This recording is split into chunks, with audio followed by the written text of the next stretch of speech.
Hello friends, welcome to this video. आज के इस वीडियो में फ्यूचर कंटिन्यूअस टेंस यानी जिसे हम निरंतर भविष्य काल कहते हैं के अफर्मेटिव सेंटेंस यानी सकारात्मक वाक्य के हिंदी वाक्य की पहचान करना, साथ ही अंग्रेजी वाक्य की पहचान करना और इंग्लिश सेंटेंस स्ट्रक्चर की मदद से सेंटेंस बनाना सीखेंगे।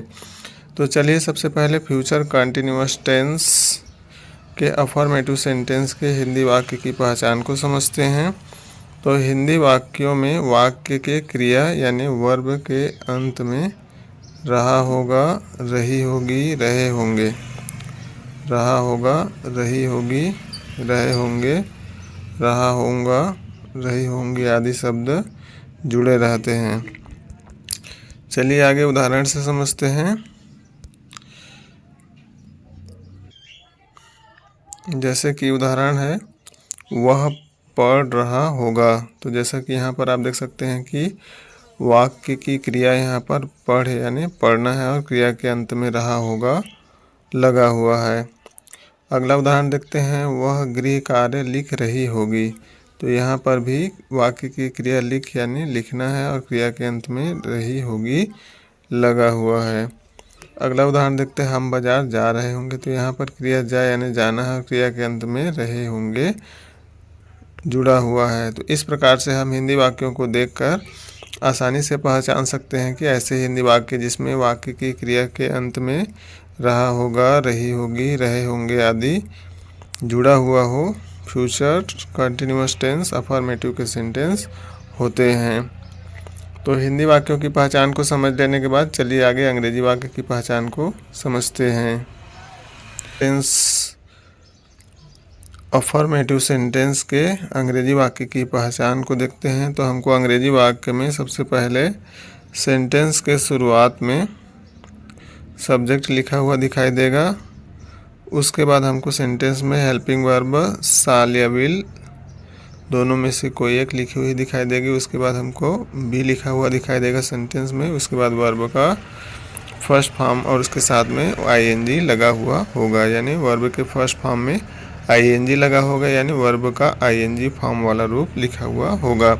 चलिए उदाहरण देखते हैं। He will be reading. तो यहाँ पर हम देख सकते हैं कि सब्जेक्ट है, सब्जेक्ट के बाद में विल हेल्पिंग वर्ब है, उसके बाद बी है, उसके बाद वर्ब का आईएनजी फॉर्म, वर्ब के फर्स्ट फॉर्म में आईएनजी लगा हुआ है।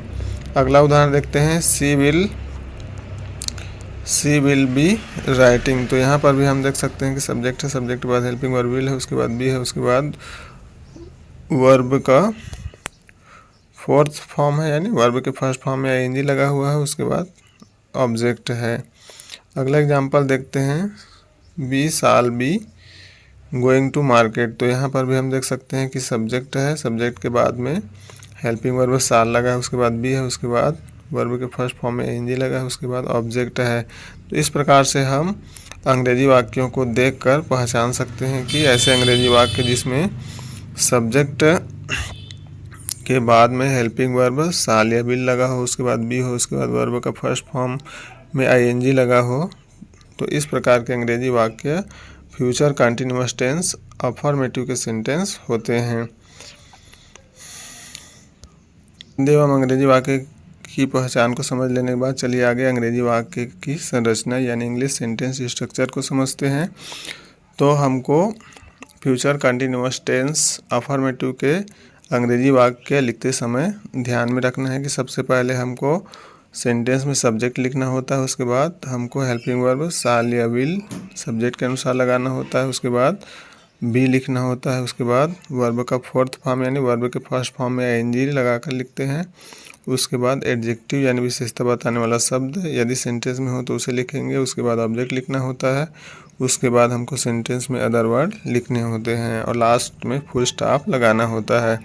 तो यहाँ पर हम ध्यान रखेंगे कि यदि हमारा सब्जेक्ट आई यानी मैं, वी यानी हम हो तो इनके साथ में हेल्पिंग वर्ब शाल लगता है यानी लगाया जाता है, इसे ध्यान में रखेंगे।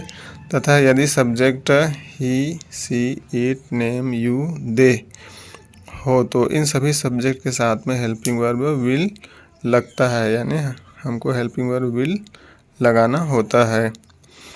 तो इंग्लिश सेंटेंस स्ट्रक्चर को समझ लेने के बाद चलिए कुछ हिंदी वाक्यों को अंग्रेजी में अनुवाद करके देखते हैं। तो यहाँ पर हमारा पहला हिंदी वाक्य है, आप अंग्रेजी सीख रहे होंगे। तो यहाँ पर हम वाक्य के क्रिया के अंत को देखकर पहचान लिए कि क्रिया के अंत में रहे होंगे लगा हुआ है। तो इस प्रकार के वाक्य फ्यूचर कंटिन्यूअस टेंस अफर्मेटिव के सेंटेंस है। तो अब हम सेंटेंस स्ट्रक्चर के अनुसार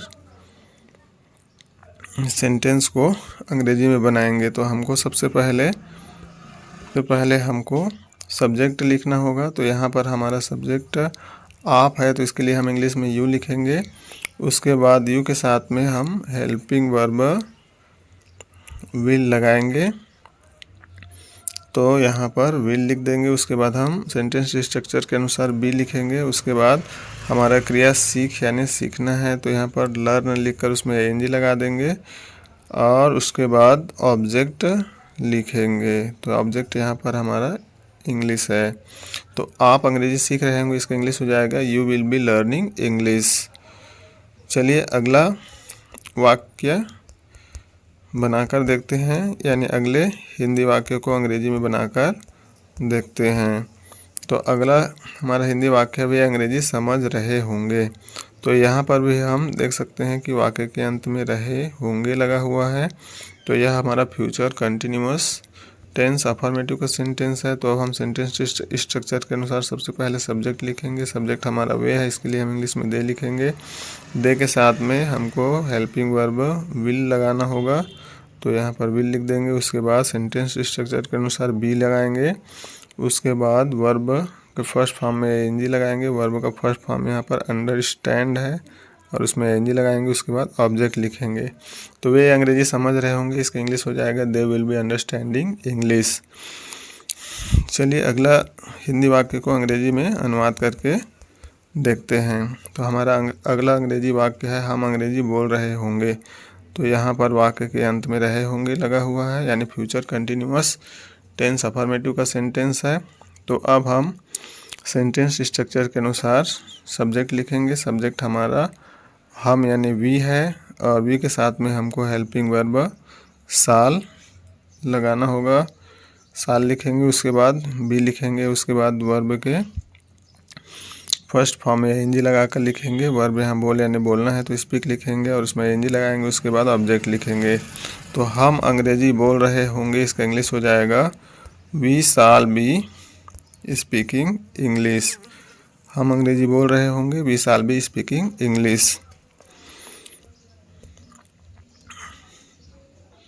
तो आज के वीडियो में इतना ही। उम्मीद करता हूँ कि आपको वीडियो समझ में आया होगा। यदि वीडियो समझ में आया हो तो वीडियो को लाइक करें, चैनल को सब्सक्राइब करें और अधिक से अधिक अपने दोस्तों को शेयर करें। मिलते हैं अगली वीडियो में, तब तक के लिए bye bye, take care, thanks for watching.